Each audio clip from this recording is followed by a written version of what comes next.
તમે જુઓ કે ભાજપ કેટલું ડરી ગયું છે.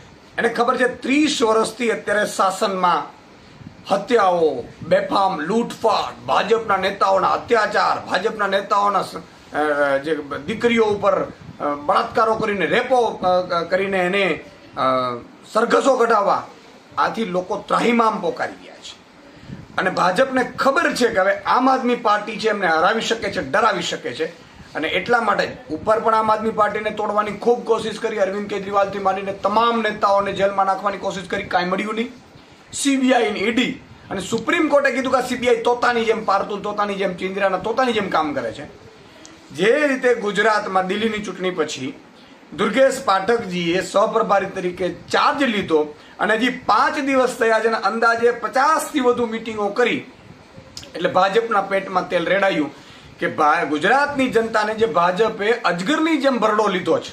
તમે જુઓ ને, ડરાવવાનું, ધમકાવવાનું, કોઈ વિપક્ષો એને ખરીદી લેવાનો, વિપક્ષને તોડી નાખવાનો, વિપક્ષને મજબૂત નહીં થવાનો. એટલે પ્રજા ઈચ્છે તોય ભાજપ છે એ પોતે સત્તા ઉપર કાયમી લે, કાયમી પ્રજાને લૂંટે ચારે બાજુથી. એ ભ્રષ્ટાચારમાં, બેરોજગારોને નોકરી ન આપે, લાઠીચાર્જ કરે, માતા બેન દીકરીઓને ઉપર અત્યાચારો કરે, એને મોંઘવારીમાં ડામી દે.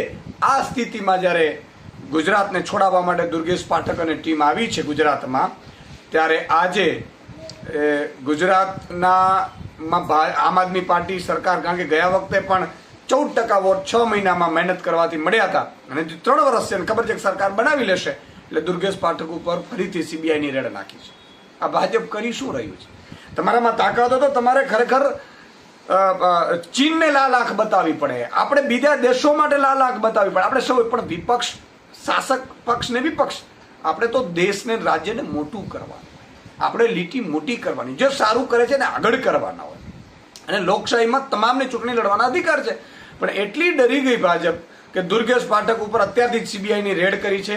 એ આવે નહીં ગુજરાતમાં, એ ગુજરાતમાં મિટિંગો ન લે, ગુજરાતનું સંગઠનનું નિર્માણનું જે કામગીરી એમણે હાથ લીધી છે એ ન કરી શકે અને ગુજરાતની જનતાને ભાજપના ભરડામાંથી છોડાવી ન શકે, એટલા માટે ફરીથી રેડ નાખી છે. પણ ડરવાના નથી.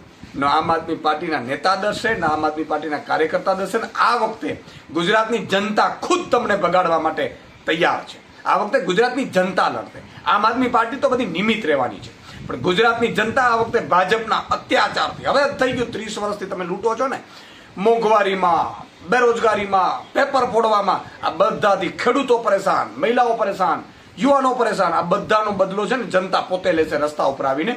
એટલે તમે ગમે તેટલી ઈડી સીબીઆઈની રેડો કરી લ્યો, પણ આ વખતે ગુજરાતની જનતા પરિવર્તન લાવીને રહેશે, તમને ભગાડીને રહેશે.